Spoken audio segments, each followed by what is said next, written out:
तो कल इन्होंने बताया था कि जो मेरे इस मत को, मेरे इस विचार को, मेरे इस उपदेश को श्रद्धावान होकर के पालन करते हैं तो वो मुच्यन्ते तेपि कर्म भी, वो सब कर्म से छूट जाते हैं। कर्म से छूट जाते हैं मतलब कर्मासक्ति से छूट जाते हैं, कर्मों में उनकी आसक्ति नहीं रहती है। और आसक्ति ही बंधन का कारण है, कर्म बंधन का कारण नहीं है।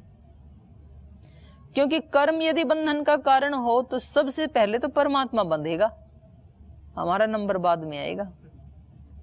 विष्णु कर्माणि पश्यत यतो व्रतानि पस्पसे, उसके कर्म देखो आप सारी सृष्टि में कैसे फैले पड़े हैं। तो सबसे ज्यादा कर्मवान कौन है? ईश्वर है। और वो तो कर्म छोड़ नहीं सकता है, क्योंकि सृष्टि किससे चल रही है? ईश्वर से चल रही है। तो सबसे पहले तो वही बंधना चाहिए। फिर तो कर्म नहीं बांधते हैं, कर्मों की आसक्ति बांधती है, कर्म नहीं बांधते हैं।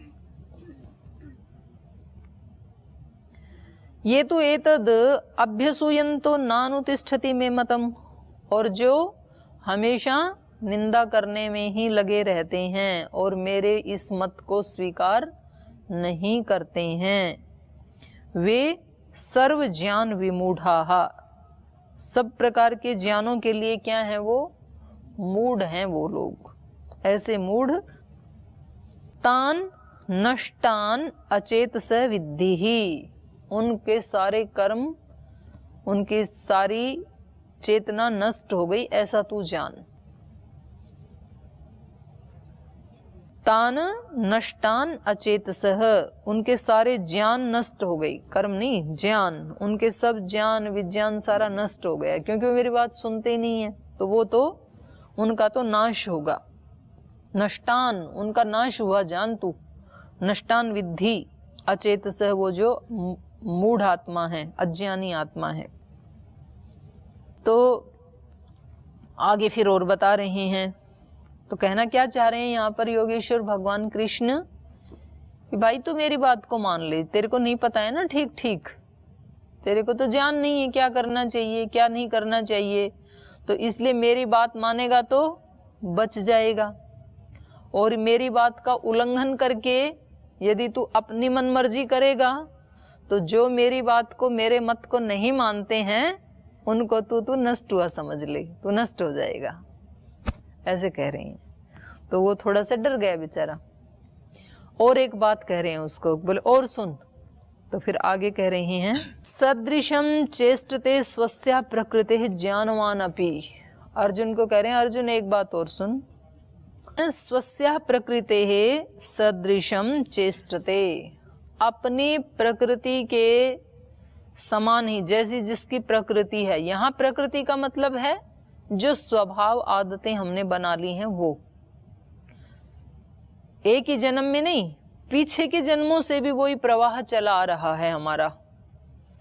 तो किसी की प्रकृति होती है जो प्रकृति से ही कैसे होते हैं, ब्राह्मण प्रकृति के लोग होते हैं, तो उनको पढ़ना पढ़ाना, उपदेश करना, उपदेश सुनना, दान लेना, दान देना, ऐसी ऐसी चीजें उनके स्वभाव में ही होती हैं।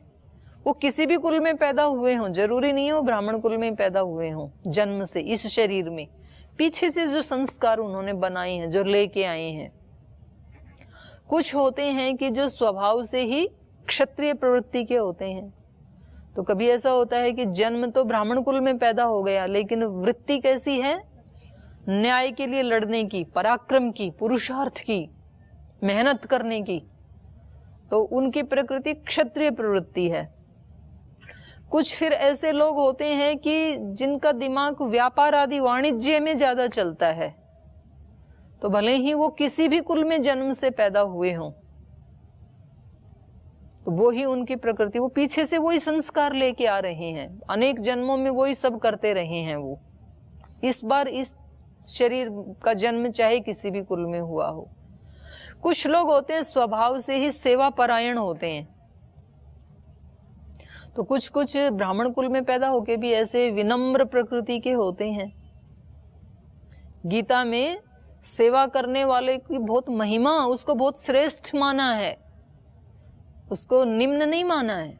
सेवा करना, सेवा धर्म परम गहनो, इस धरती के ऊपर यदि कोई सबसे कठिन कोई काम है वो सेवा है। बाकी के सब काम सरल हैं इसकी अपेक्षा, सेवा की अपेक्षा। क्यों कठिन है सेवा? सेवा धर्मः परम गहनो योगिनाम अप्यगम्य, योगिनाम अपि अगम्य, योगियों के लिए भी वो बड़ी मुश्किल से जानने योग्य है सेवा धर्म। क्यों? उसमें दिक्कत ये आती है, मौनान्मुखः प्रवचन पटु जाटुलो जल्पको वा धृष्टः पार्श्वे भवति च वसन् दूरतश्चाप्रगल्भः शान्त्याभीरुः यदि न सहते प्रायशो नाभिजातः सेवा धर्म परम गहनो योगिनामप्यगम्य। मौनान्मुखः, यदि चुप चुप रह के सेवा करता है, बोले पता नहीं गूंगा है क्या, कभी बोलता ही नहीं है, इसकी वाणी है कि नहीं है पता नहीं। हमारे कार्यालय में अर्पिता जी सेवा करती हैं, मैं उसको फोन करती तो इतनी धीरे बोलती है, वो मेरे को भी नहीं सुनता, तो मैं कई बार बोलती हूँ तो गूंगी है क्या। मौनान्मुखः प्रवचन पटु, ज्यादा बोलता है तो आ जा ही नहीं। हमारी वो बहन देव साधना जी ज्यादा बोले तो बोले चुप ही नहीं होता है, बोलता ही रहता है। मौनान्मुखः प्रवचन पटुः चाटुलो जल्पको, ये जल्पक है। जल्पक माने बहुत बोलने वाला है और ये बहुत चाटुकारिता करता रहता है, अपने बॉस के पास आके ना उसको मीठी मीठी बातें सुनाता ही रहता है, बोलता ही रहता है। तो ये उस पे दोष लगता है बोलने पर, ना बोलने पे गूंगा है क्या, ये दोष लगता है। यदि पास रहता है, हमेशा स्वामी के सामने रहता है, तो कहते हैं धृष्ट है। धृष्टः पार्श्वे भवति च वसन, यदि पास में रहता है तो क्या कहते हैं, धृष्ट है। ना खाने देता है, ना बात करने देता है किसी से, ना सोने देता है, जब देखो छाती पे खड़ा रहता है, दूर जाता ही नहीं है। धृष्टः पार्श्वे भवति च वसन दूरतश्चाप्रगल्भः, यदि दूर दूर रहता है तो बोले पता नहीं किस कुल का है, कभी पास फटकता ही नहीं है कि भाई मेरे को क्या आवश्यकता है, कभी तो आकर के पूछ ले, पास ही नहीं आता है। सेवा करने के लिए तो लगा है। शांत्या भीरुहु, यदि शांत रहता है तो बोले बड़ा डरपोक है, कोई पराक्रम नाम की चीज ही नहीं है इसमें, पता नहीं कब कहां मरवा देगा। शांत्या भीरुहु यदि न सहते, और यदि सहन नहीं करता है, कोई भी बात बोला तो एक्शन का तुरंत रिएक्शन कर देता है, तो फिर कहेंगे शांत्या भीरु यदि न सहते प्रायशो ना भी जाता, बोल किसी कुलीन घर का नहीं है, सुनने का स्वभाव ही नहीं है, कोई शब्द बोलते ही तुरंत उसका उल्टा उत्तर देता है, सुनने की आदत ही नहीं है, तो किसी अच्छे खानदान का कुलीन घर का बालक नहीं है। तो ये कहा कि भाई ये करे तो क्या करे, सेवा धर्मः परम गहनो, सेवा करना सबसे कठिन है। सेवा धर्म परम गहनो योगी नाम अपि अगम्य, योगियों के लिए भी, माने सामान्य व्यक्ति तो क्या जानेंगे सेवा के रहस्य को, योगियों के लिए भी जानना अगम्य है। गम्य मतलब आसानी से जानने योग्य, अगम्य मतलब कठिनाई से जानने योग्य। तो मैं बता रही थी कि कुछ लोग जो हैं वो प्रकृति से ही सेवा परायण होते हैं, उनका अपना कोई स्वार्थ नहीं होता है, तो वो ब्राह्मण कुल में पैदा होके भी ऐसी प्रकृति के लोग मिलेंगे, क्षत्रिय कुल में भी होके मिलेंगे, दूसरे वैश्यादि कुलों में मिलके भी, शूद्र कुल में भी, कहीं भी मिलेगा वो व्यक्ति। पीछे से वो अपने संस्कार बना के ला रहा है, तो पीछे से जो बना के ला रहा है और इस जन्म में भी जो कर रहा है उसको यहाँ पर प्रकृति कहा है। तो यहाँ क्या कह रहे हैं भगवान कृष्ण, कह रहे हैं स्वस्या प्रकृतेः, अपनी प्रकृति के सदृशम, समान, अपनी प्रकृति के समान, अपनी प्रकृति के अनुसार, ज्ञानवान अपि चेष्टते, ज्ञानी लोग भी जो चेष्टाएं करते हैं वो किसके अनुसार करते हैं, प्रकृति के अनुसार। जैसा जिसका स्वभाव है वो स्वभाव उनसे वैसा ही करवाता है, तो वो अपनी प्रकृति के अनुसार ही चेष्टाएं करते हैं। इसलिए कहा प्रकृतिम यान्ति भूतानि निग्रह किम करिष्यति। सारे जो प्राणी हैं, भूतानि मतलब प्राणी, वो प्रकृतिम यान्ति अपनी प्रकृति को ही प्राप्त होते हैं, जो उनका स्वभाव आदि है ना उसके अनुसार ही वो चेष्टा करते हैं। निग्रह किम करिष्यति, बहुत कंट्रोल करके रखते हैं। जो ज्यादा बोलने वाले हैं ना तो उनको हम बोलते हैं कि उस समय नहीं बोलना, उस समय नहीं बोलना, ऐसे नहीं बोलना, ऐसे ही बोलना, और वो मौका आते ही वो वही करते हैं जो उनको करना होता है। तो निग्रह क्या करेगा, उसको कितना भी बंद कर दो, तो ऐसी ऐसी कहानियां भी बना रखी हैं, तो उसको लॉक कर दिया उनको, तो अंदर से भी बोल रहे हैं। फिर कोई तुतला के बोलती थी, दो बहनें, तो उनके पिता ने कहा कि देखो घर में जब वो अतिथि आएंगे मेरे मित्र, तो उस समय तुम्हें बोलना नहीं है। तो फिर वो बोले कि ठीक है, पर उनको लगा कि ये तो मानेंगे नहीं, तो उनको लॉक कर दिया दोनों बहनों को कमरे में। और जब वो खाने लगे खाना, उनके मित्र खाने लगे, तो उन्होंने कहा कि दाल किसने बनाई थी, तो वो अंदर से बोले क्या चरचरी है क्या, मतलब मिर्ची है क्या उसमें। तो उनको बोलना जरूर है। अब ये इसके पिता, वो बोले अंदर कौन है, उनको बाहर निकालो। इसने कहा बाहर निकाल दिया तो पूरा खतरा ही हो जाएगा, तो अंदर तो खतरा बैठा है। उसने सोचा कि अंदर रखा तो और ज्यादा खतरा है। तो मतलब ये प्रकृतिम यान्ति भूतानि, व्यक्ति खुद चाहे तो स्वभाव को बदल सकता है, ये तो पक्का है। क्योंकि यदि हम ये मान लें कि स्वभाव बदलता ही नहीं है कभी, तो फिर तो ये मोक्ष आदि और सारी जो साधनाएं हैं ये सारी व्यर्थ हो जाएंगी। तो कोई भी व्यक्ति फिर तो चेंज हो ही नहीं सकता है। तो ऐसा नहीं है। और बचपन में जल्दी चेंज होता है ऐसा क्यों कहा जाता है? क्योंकि अभी इस जन्म में उसने पहचाना नहीं है, वो स्वभाव जो उसका पीछे से आया है वो अभी प्रसुप्त है।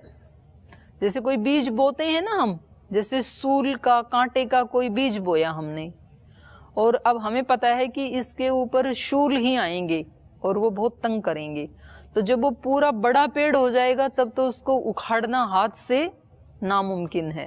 लेकिन अभी अभी तो वो उगाई है, तो यद्यपि उसमें वो सारे गुण हैं, लेकिन अभी आप उसको ऐसे हाथ से भी उखाड़ सकते हैं, क्योंकि वो सारे गुण अभी उसमें अभिव्यक्त नहीं हुए, प्रसुप्त अवस्था में हैं। तो छोटे बच्चे में पिछले जन्म के सारे गुण हैं, जो भी हैं, अच्छे या बुरे, लेकिन अभी क्योंकि वो प्रसुप्त अवस्था में अभिव्यक्त नहीं हुए हैं, तो इस समय हम अपने अच्छे वाले डाल करके उसके जो भी थे पीछे के अच्छे थे तो उसमें ये अच्छे ऐड हो जाएंगे, और यदि पीछे के बुरे थे तो उनको हम दबा सकते हैं, वो नीचे दब जाएंगे बहुत काल के लिए। और इस जन्म में वही अभिव्यक्त होंगे जो हमने जबरदस्ती डाल दिए बचपन में। तो इसलिए कहा जाता है कि बचपन में चेंज करना सरल होता है, बड़े होने के बाद अब वो तो अभिव्यक्त हो गए, पेड़ के पेड़ बन गए जो पिछले जन्मों से हम लाए थे। अब इसको चेंज करना कठिन है, लेकिन तो भी कितना भी भारी पेड़ क्यों ना हो, बड़े बड़े पेड़ भी काटे जाते हैं ना, वो फिर मशीन से काटे जाते हैं, उनके लिए मशीन भी भारी भरकम लेनी पड़ती है। फिर वो छोटे वाले कुल्हाड़े से नहीं कटने के, फिर इतने बड़े जो पेड़ हो गए। तो हमारे जो संस्कार हैं वो चेंज हो सकते हैं, कैसी भी प्रकृति चेंज हो सकती है, किसी भी उम्र में चेंज हो सकती है, कोई दिक्कत नहीं है, क्योंकि उम्र शरीर की है, आत्मा की नहीं है। तो चेंज करने वाला शरीर नहीं है, चेंज करने वाले तो मन बुद्धि हैं, और वो कितने भी हमारे सुदृढ़ संस्कार क्यों ना हो तो भी उसको परिवर्तित किया जा सकता है किसी भी उम्र में। लेकिन कब? जब ये व्यक्ति चाहेगा स्वयं, तब तो वो पुरुषार्थ करेगा। तो उसको पुरुषार्थ तो ज्यादा करना ही पड़ेगा, उसको बड़ी मशीन लेनी पड़ेगी ना, तो उसको ध्यान भी ज्यादा करने पड़ेगा, उसको जाप भी ज्यादा करना पड़ेगा, आहार भी थोड़ा कम लेना पड़ेगा, और हमेशा पॉजिटिव थिंकिंग में ही रहना पड़ेगा, हमेशा हेल्पफुल स्वभाव में रहना पड़ेगा। ऐसे उसको प्रतिक्षण सजग रहते हुए पुरुषार्थ तो ज्यादा करना पड़ेगा। दूसरे लोगों की तरह लापरवाही से जीता रहे तो फिर ये चीजें नहीं हटेंगी। लेकिन हट सकती हैं। लेकिन सामान्य नियम क्या है? ये अपवाद नियम हो गया। सामान्य नियम क्या है? कितना भी किसी व्यक्ति को समझा लो, वो अपनी प्रकृति के अनुसार ही काम करेगा। तो हम बहुत समझाते हैं, स्वामी जी समझाते हैं, हमें भी दूसरे समझाते हैं, लेकिन जब वक्त पड़ता है तो हम क्या करते हैं? जो हमारी प्रकृति और जो हमारे पास है वो ही देते हैं दूसरे को। समझाते हैं ना, भाई वहां जा रहे हो ऐसे बात करना, वहां पर जल्दी उठना, वहां पे ऐसे आचरण करना। जैसे प्रवास पे जाते हैं भाई बहन, तो सबको महाराज जी निर्देश दे के भेजते हैं कि आप मेरे प्रतिरूप प्रतिनिधि बन के जा रहे हो, तो आप ऐसे ऐसे आचरण करना। लेकिन वहां जाकर के सब कैसे करते हैं? जैसी उनकी प्रकृति है, क्योंकि वो सारी बातें भूल जाती हैं और ये जो इसके अंदर हैं वो ही अभिव्यक्त होती हैं। तो इसलिए भगवान कृष्ण कह रहे हैं, अर्जुन तू है तो क्षत्रिय प्रकृति का, क्योंकि आज तक युद्ध करता रहा है ना अर्जुन, तो तेरी प्रकृति कैसी है? युद्ध करने की। और अब तू बात क्या कर रहा है? साधु सन्यासियों जैसी। तो तू इसमें सक्सेस नहीं हो पाएगा। जैसे युद्ध शुरू होगा ना, कूद पड़ेगा तू उसमें। तो ऐसे होता है ना, हमारी प्रकृति है हमेशा बीच में इंटेंगल होने की। मतलब कोई दो व्यक्ति लड़ रहे हैं हों तो बीच में अपना विचार जरूर देने का, ये ठीक है ये गलत, पूछा भी नहीं किसी ने तो भी किसी किसी का स्वभाव होता है ना अपने आप ही उसका निर्णय देने का। अब इस व्यक्ति को कहा वो दोनों कैसे भी रहें, आपको कुछ नहीं बोलना है। जैसे कक्ष में दो तीन व्यक्ति रहते हैं, दो का आपस में झगड़ा है और तीसरा उनके बीच में जजमेंट करता रहता है, तो वो एक कहता है कि जी हमेशा इसी का पक्ष लेता रहता है, मेरी बात सुनता ही नहीं है। तो फिर जो बड़े हैं वो कहते हैं कि भाई आपको अलग रहना है, इन दोनों का आपस में झगड़ा है ना, तो आपको नहीं बीच में कुछ भी बोलना। तो कहता ठीक है जी। लेकिन जिस दिन उन दोनों का आपस में कहा सुनी होती है तो ये बिना किसी लाइसेंस के बीच में घुस जाता है, बोलने लगता है फिर जो उसको अच्छा लगता है वैसे। तो ये किस लिए हो रहा है? प्रकृति के कारण। उसकी प्रकृति ही वो है कि वो चुप रह नहीं सकता है, बीच में बोलेगा ही वो। और किसी की प्रकृति ही चुप रहने के, उसको कितना भी समझा के भेजो, वहां जा रहे हो तो जब ऐसी चर्चा हो तब आप ऐसे बोलना, वो बोलता ही नहीं है। बोला आपको समझा के भेजा था, बोल जो मेरे तो दिमाग में नहीं आया, मैंने नहीं बोला। तो अर्जुन क्या है? युद्ध प्रकृति वाला है। तो भगवान कृष्ण कह रहे हैं कि ये नियम है सृष्टि में, प्रकृतिम यान्ति भूतानि निग्रह किम करिष्यति। तू जबरदस्ती अपने को रोकेगा भी युद्ध से तो ये तेरा निग्रह, ये तेरा रोकना कुछ नहीं कर पाएगा। तू युद्ध में जरूर लड़ेगा, कूद ही जाएगा तू। तो अब प्रश्न ये है कि क्या फिर निग्रह ना करें? अगर किसी का गुस्सा करने का स्वभाव है तो क्या उसको ये ना कहें कि भाई बाहर तो रोक लिया अगर, कम से कम इतना तो कृपा कर दे, ऐसा ना करें क्या? क्योंकि श्लोक से ऐसे लग रहा है ना कि प्रकृति में यान्ति भूतानि। तो इसके ऊपर थोड़ा सा इन्होंने लिखा है तो मैं आपको सुनाती हूं कि इस श्लोक में जो कहा प्रकृति में यान्ति भूतानि, तो इसका ये अर्थ लगाया जा सकता है कि तब तो निग्रह की या इंद्रियों के संयम की बात करना व्यर्थ है। फिर क्या संयम करें? जब प्रकृति को टाला ही नहीं जा सकता तो फिर निग्रह संयम तो हो ही नहीं सकता। तो अर्जुन के हृदय में ये शंका उठ खड़ी हुई। तो यह सोच करके कृष्ण कह रहे हैं कि निग्रह किम करिष्यति, इसका अर्थ ये नहीं है कि हम इंद्रियों के वश में हो जाएं कि भाई फिर जो मन में आ रहा है वो सब करें और हम इस श्लोक का सहारा ले लें कि जी हम तो जो कर रहे हैं वो कैसे कर रहे हैं? प्रकृति के अनुसार कर रहे हैं, तो कितना भी रोको निग्रह क्या करेगा? तो कह रहे हैं ये अर्थ नहीं है।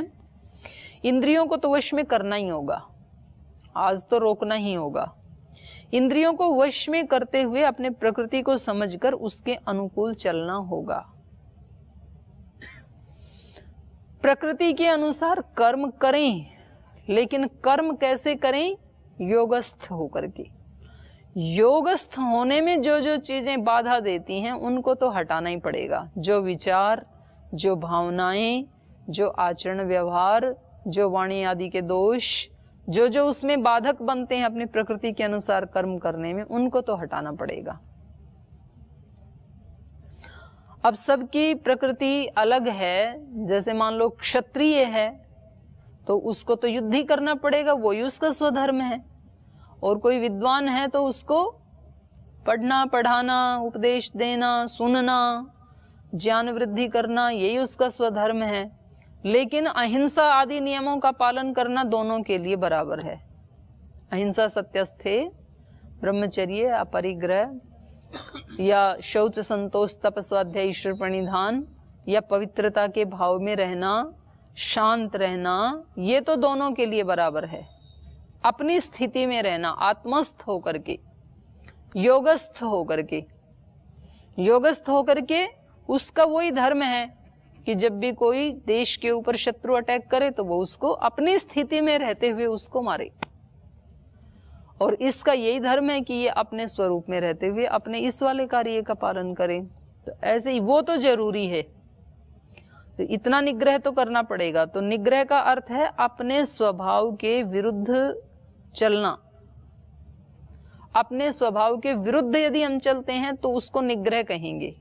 मतलब मेरा स्वभाव तो है युद्ध करने का, और मैं बात कर रहा हूं तपस्या की, एकांत में रहने की, मौन की, तो ये क्या है, मैं अपने आप को निग्रह कर रहा हूं। तो ये निग्रह ज्यादा लंबा चलेगा नहीं। तो निग्रह किम करिष्यति का अर्थ है कि जबरदस्ती यदि अपने आप को दबा के रखा तो फिर वो ज्यादा लंबा नहीं चलेगा। अपनी जो प्रकृति है उसके अनुसार हम स्वधर्म का और स्वकर्म का पालन करें। तो इसी बात को फिर अगले उसमें कह रहे हैं, ये अगले श्लोक में कह रहे हैं, स्पष्ट कर रहे हैं। इंद्रियस्य अर्थे राग द्वेष व्यवस्थितौ। इंद्रियों का इंद्रियस्य अर्थे, इंद्रिय के अर्थ में ही, प्रत्येक इंद्रिय का अपना अपना विषय है। यहाँ अर्थ का मतलब क्या है, विषय। चक्षु का विषय क्या है, रूप। श्रोत्र का विषय शब्द, घ्राण का गंध, और जिह्वा का रस, रसना का रस, त्वचा का स्पर्श।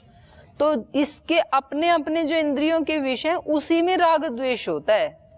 जैसे चक्षु का विषय है रूप, तो कहीं रूप में ही राग होगा और रूप में ही द्वेष होगा इस व्यक्ति को। ऐसा नहीं हो सकता कि राग तो चक्षु को हो रूप में और द्वेष हो शब्द से, ऐसा नहीं होता। शब्द से द्वेष किसको होगा, कान को, और शब्द से राग भी किसको होगा, कान।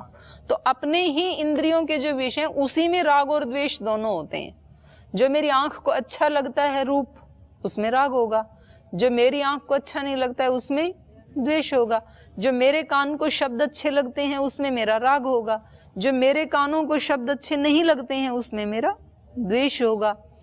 जो मेरे को गंध पसंद है उसमें राग होगा, जो मेरे को पसंद नहीं है उसमें, पर अपने ही विषय में राग और द्वेष होगा इंद्रियों का। तो कह रहे हैं इंद्रियस्य अर्थे राग द्वेषौ व्यवस्थितौ। राग द्वेष की व्यवस्था इंद्रियों की अपने इंद्रियों के विषय में ही है। तयोर न वशम आगच्छेत। इसलिए कह रहे हैं इन दोनों के, किन दोनों के, रागात्मक या द्वेषात्मक विषयों के वशम न आगच्छेत, इनके वश में ना आए। ये व्यक्ति इन इंद्रियों के विषयों के वश में ना आए। इतना निग्रह तो करना है। तो स्पष्ट कर दिया ना पिछले श्लोक में, क्या कहा, प्रकृतिम यान्ति भूतानि निग्रह किम करिष्यति। लोग तो अपने प्रकृति को ही प्राप्त होते हैं, तो इसमें निग्रह क्या करेगा। अब कह रहे नहीं, इतना निग्रह तो करना पड़ेगा कि जो भी राग द्वेष हैं इंद्रियों के, वो इंद्रियों के विषय में ही हैं, और उन दोनों से इसको रोकना पड़ेगा अपनी इंद्रियों को। तो तयोर न वशम आगच्छेत, उन दोनों के वश में नहीं आना चाहिए इस व्यक्ति को, राग द्वेष के वश में नहीं आना चाहिए। तौ ही अस्य परिपंथिनौ, क्योंकि ये दोनों ही तो इसके परिपंथी हैं। परिपंथी मतलब शत्रु। इस व्यक्ति के शत्रु कौन है, राग द्वेष। सबसे बड़ी बाधा है ये। कुछ वस्तुओं से और व्यक्तियों से हमारा अटैचमेंट हो जाता है, उनको छोड़ना मुश्किल होता है। कुछ से डिटैचमेंट हो जाता है, उनको अपनाना मुश्किल हो जाता है। तो ये सबसे बड़ी बाधा है। तो ये कह रही हैं तयोर न वशम आगच्छेत, उनके वश में नहीं आना चाहिए, क्योंकि ये दोनों तो पक्के शत्रु हैं। अब ये क्या कर रहा है? युद्ध से द्वेष कर रहा है। अर्जुन भागना चाह रहा है और जंगल में जाकर के ऐसे ही बैठ जाने से राग कर रहा है बचने से। तो कह रहे ये तो तेरे को ठीक करना पड़ेगा, इन दोनों के वश में ना होकर के और तुझे अपने स्वरूप में स्थित होकर के जो तेरा स्वधर्म है और जो तेरा स्वकर्म है, तू क्षत्रिय कुल में पैदा हुआ, क्षत्रिय प्रवृत्ति वाला है, प्रकृति वाला है, तो तेरा स्वधर्म और स्वकर्म क्या है? न्याय के लिए युद्ध करना। तो तुझे युद्ध करना ही चाहिए। क्यों करना चाहिए ऐसा? तो अगला श्लोक और भी सुंदर है और भी अच्छा है। श्रेयान स्वधर्मो विगुणः, इसको निशान लगा लो, कुछ कुछ तो याद कर लो आप। 35 नंबर को निशान लगा लो और इधर 33 को लगा लो। ये दोनों श्लोक याद कर लेना कल। और एक पीछे जो आया था ना 26 नंबर, न बुद्धि भेदम जनयेत अज्ञानाम कर्म संगीनाम जोशयेत सर्व कर्माणि विद्वान युक्त समाचरण। ये 3 श्लोक याद कर लेना। ये कह रहे हैं श्रेयान स्वधर्मो विगुणः परधर्मात् सुअनुष्ठितात्। भाई अपने स्वधर्म में तो चाहे वो विगुण है, विगुण माने बहुत ज्यादा उसकी कोई महिमा मंडन नहीं है लोक में, तो भी वो श्रेष्ठ है हमारे लिए। अपने स्वधर्म का पालन करना हमारे लिए श्रेष्ठ है, श्रेयान। पर धर्मात् सुअनुष्ठितात्, दूसरे के धर्म का अच्छी तरह प्रयास पूर्वक अनुष्ठान करने की अपेक्षा अपना धर्म, चाहे वो विगुण भी है, थोड़ा न्यून भी है, थोड़ा हल्का भी माना जाता है, तो भी वो क्या है? श्रेयस्कर है। स्वधर्मे निधनम श्रेय, अपने धर्म में तो मरना भी श्रेयस्कर है। पर धर्मो भयावह, दूसरे का धर्म अडॉप्ट करके उसकी नकल करना खतरों से खाली नहीं होता है। तो लोक में हम देखते हैं ना, कभी कभी व्यक्ति का क्या हो जाता है कि किसी व्यक्ति को देखा और तुरंत उससे प्रभावित हुआ और फिर वैसा ही करने की सोचता है वो। जैसे मान लो यहाँ आपके गुरुकुल में कोई विद्वान आया आपके बीच में और उसको बहुत कुछ याद है और फिर उसने भाषण दिया और उसकी पूरे देश में महिमा भी बहुत है, तो तुरंत मन में क्या आता है? हम भी विद्वान बने। तो फिर वो 1-2 दिन तो विद्वान बनने के लिए पुरुषार्थ करते हैं और 1-2 दिन इतना करते हैं कि रात को सोते भी नहीं है, क्योंकि उन्होंने बताया कि मैंने ये विद्या कैसे प्राप्त की, देर देर रात तक जग जग करके मैंने पुरुषार्थ कर करके। क्योंकि विद्या कैसे आती है? मेहनत से आती है। वो गांव की भाषा में बोला जाता है पचे खेती झखे विद्या। खेती कैसे होती है? उसमें पचना पड़ता है। पचना मतलब पूरा उसमें लगे रहना पड़ता है पूरे परिवार को। किसान का पूरा परिवार लगता है खेत में। कहाँ खरपतवार उग गए, कहाँ वो टूट गई मिट्टी जहाँ से पानी निकल रहा है, कहाँ जड़ उखड़ गई उसको मिट्टी लगानी है, तो उसमें बहुत मेहनत करनी होती है। तो बोलते भाई पच पच के किया है, गांव की भाषा में बोलते हैं। और जखे विद्या, जखे मतलब बार बार याद करना होता है। ऐसा नहीं है कि एक बार ऐसे देखा और ऐसे याद हो, ऐसे नहीं होता है। बार बार सूत्र याद करने होते हैं, अष्टाध्यायी के, दर्शन के, धातु पाठ के, उपनिषद के मंत्र, गीता के श्लोक, उनको बार बार बोलना पड़ता है। तो तब विद्या अपनी बनती है, नहीं तो नहीं बनती है। फिर केवल सुनने मात्र से नहीं बनती है अपनी। तो जो व्यक्ति आज आपको विद्वान दिख रहा है उसने उतनी मेहनत की है, तब बना है वो। और फिर कोई खिलाड़ी आ जाए तो आपको लगेगा कि ये पढ़ने वाला काम तो जमा नहीं अपने को। भाई कौन रात रात तक जगे, 2-3 दिन जग के देख लिया, अब शरीर में थकान हो रही है क्योंकि ज्यादा सोने की आदत है। तो ऐसा करते हैं, कौन से सब विद्वान होते हैं धरती पे, इनकी भी तो कितनी प्रसिद्धि है। तो क्रिकेट के बल्ले मारते हैं आज से, वो भी इतना सरल नहीं है, वो भी बहुत पुरुषार्थ करते हैं। जिसने भी सिद्धि को प्राप्त किया है उसने उसको तप पूर्वक किया है।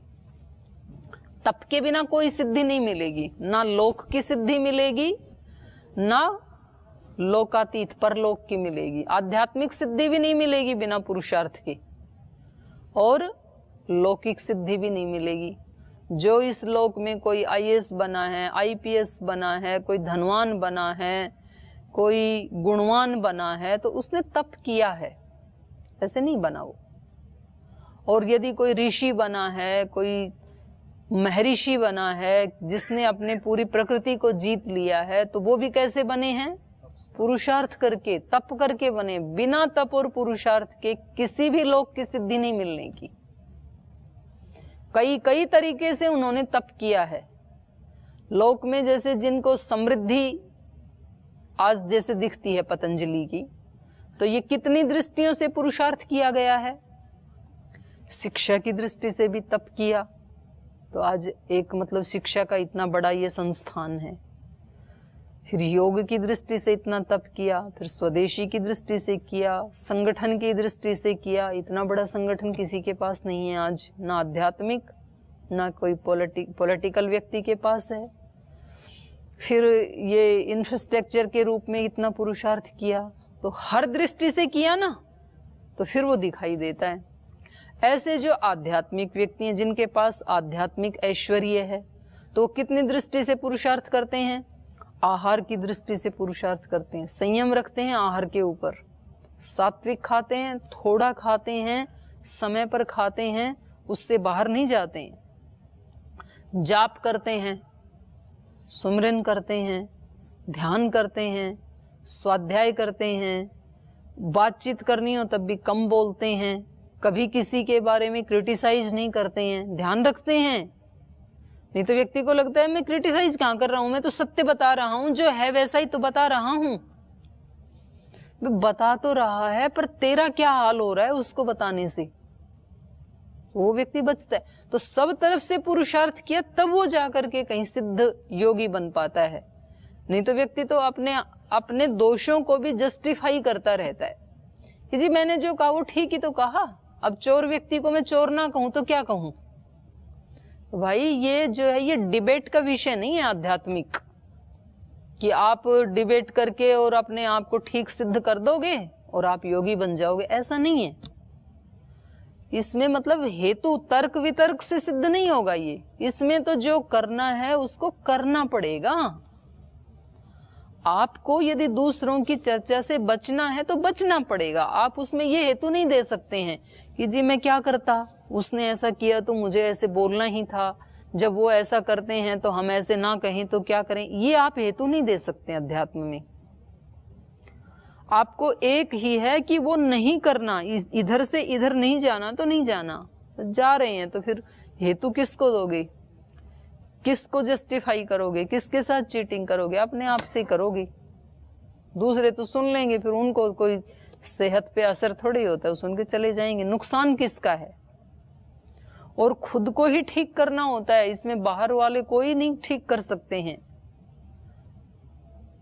लौकिक सिद्धि में भी खुद पुरुषार्थ करना होता है, लेकिन वहां तो फिर भी बाहर वाले सहायता कर देते हैं। भाई इतनी मेहनत कर रहा है तो चलो हम भी अपनी एक आहुति दे देते हैं। अंदर वाला तो दिखता भी नहीं है। अंदर वाला तो तब दिखता है जब बहुत बड़ा उसका वो जुड़ गया, परिणाम आ गया, तो फिर व्यक्ति को लगता है कि भाई ये व्यक्ति तो बड़ा धर्मात्मा है, तो चलो इससे कोई थोड़ी बड़ी भूल भी हो गई तो इसको माफ कर देते हैं। उसके बाद लोग सहानुभूति दिखाते हैं, शुरू में नहीं दिखाते। शुरू में तो पूरा तप खुद करना पड़ता है, खुद बचाना पड़ता है। आप दूसरे को ब्लेम नहीं कर सकते हैं शुरू में कि जी ऐसे करेंगे तो हम कैसे साधना करें, ऐसे में ही करनी है। तो इसलिए ये कह रहे हैं कि स्वधर्मे निधनम श्रेयः। बहुत अच्छा श्लोक है ये। जीवन का मतलब पूरा वो आ गया कि हमें दूसरे की नकल नहीं करनी है कि आज हमने क्रिकेटर को देखा, कल हमने विद्वान को देखा, परसों हमने धनवान को देखा, तरसों किसी बलवान को देखा, तो बोले भाई ये काम सबसे बढ़िया है। अपने दूध पीते रहो जग भर के और दंड पेलते रहो, कुछ नहीं करना, ना सूत्र याद करना, ना कुछ करना। अपने सोए, खाया, सोए, खाया, बस इतना ही करना है, तो ये सबसे बढ़िया है। तो आपकी प्रकृति में यदि वो नहीं है तो आप 2 ही दिन के बाद उससे भी उकता जाएंगे। फिर आपका मन करेगा कि ये भी कोई काम हुआ, दंड लगाई और सो गए, दूध पिया सो गए, ऐसे थोड़ी होता है। तो कुछ तो पढ़ना भी चाहिए, फिर आप पुस्तक लेके बैठोगे या सेवा करने के लिए जाओगे। तो इसलिए क्या है, पहले ही जो हमारी प्रकृति है, जो हमारा स्वधर्म है, उस हमें क्या करना है, उसका ही आश्रय लेके आगे बढ़ना है। वो चाहे विगुण भी हो, वो चाहे दूसरों की दृष्टि में आप बनाने वाला, कुम्हार घड़े आदि बनाने वाला, तो उसको उतना गौरव नहीं दिया जाता है। लेकिन यदि वो उस कार्य को भी आत्मस्थ होके करता रहे तो उस काम को करते करते भी वो सिद्धि को प्राप्त कर सकता है। रैदास आदि के आपने उदाहरण सुने, वो जूती बनाना उसका काम था, उसको बनाते बनाते ही वो अपनी आत्मस्थ स्थिति में रहता था, तो बहुत बड़ी आध्यात्मिक स्थिति को प्राप्त कर लिया।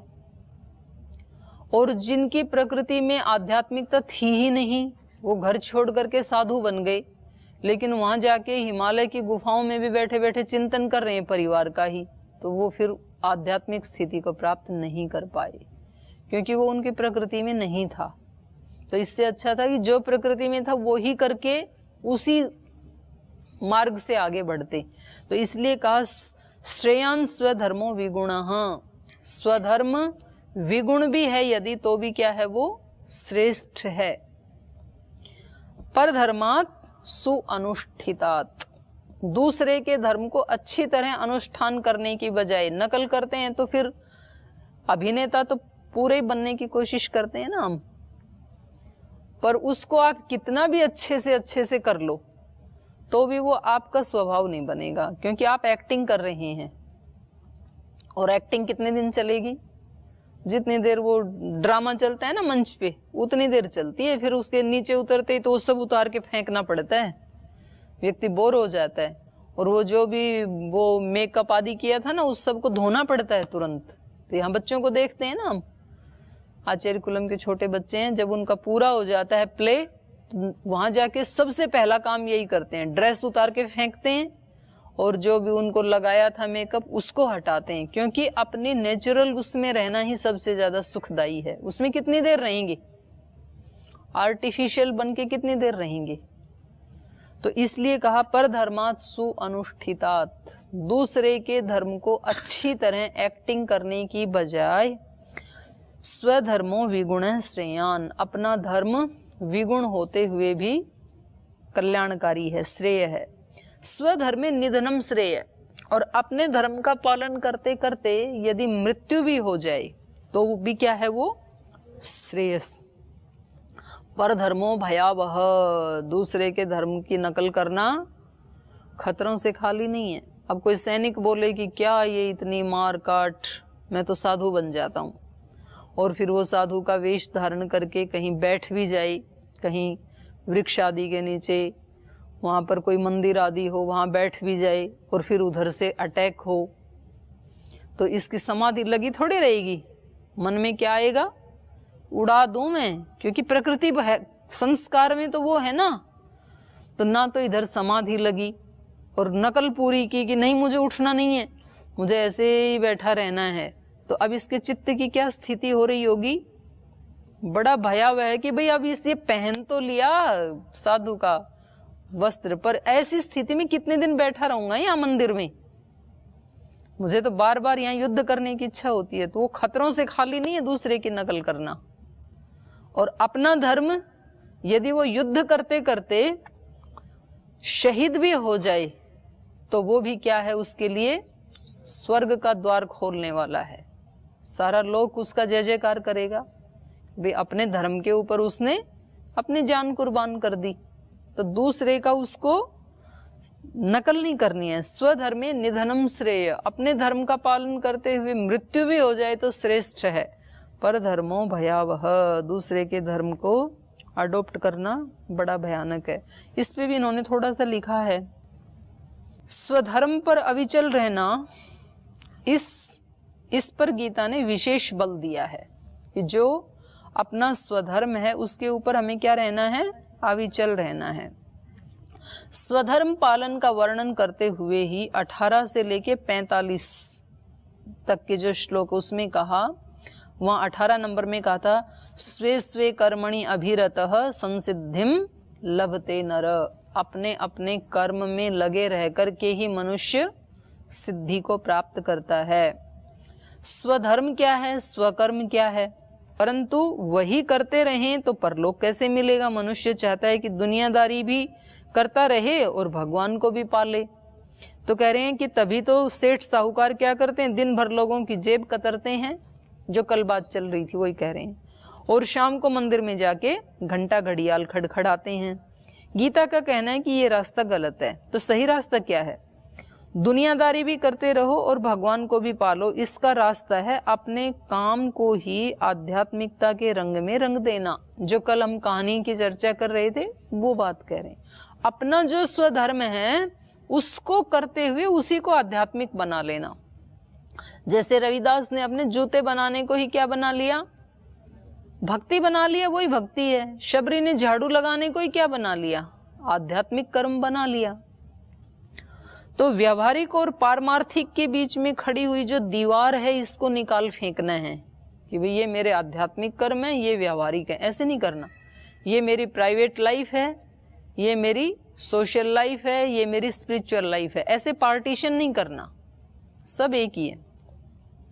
तो गीता ने कहा, पीछे भी आया था ना ये, यज्ञार्थत कर्मणो अन्यत्र लोकोयम कर्म बंधनः।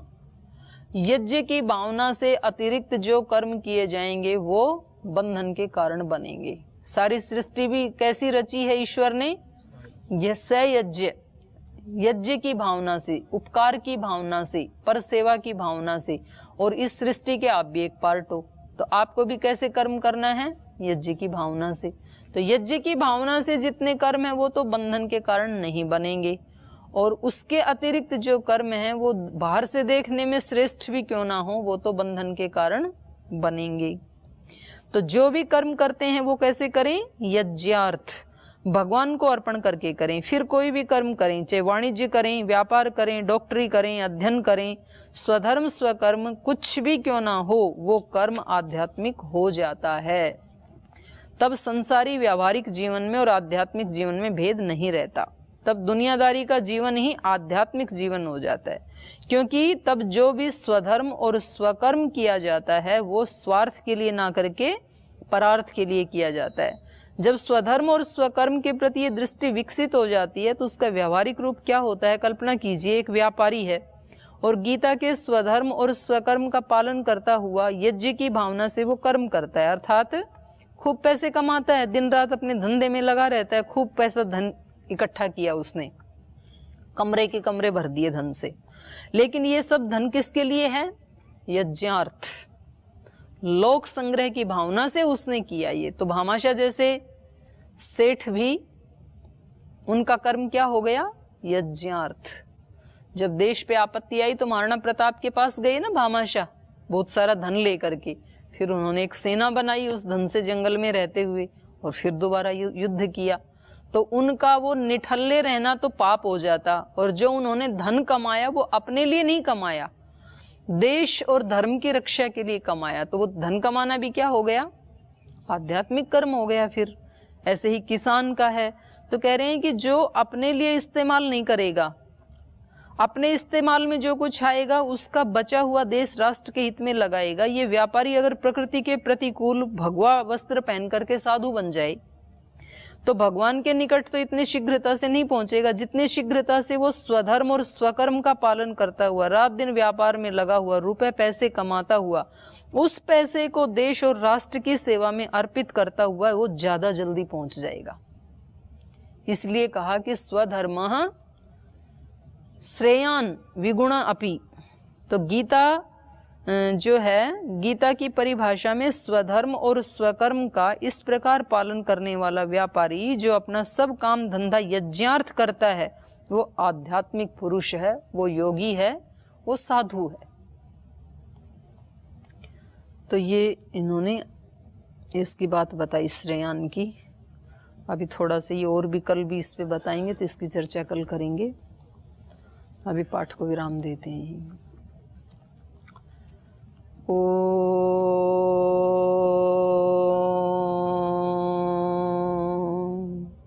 शांति शांति शांति। श्री गुरुभ्यो नमः।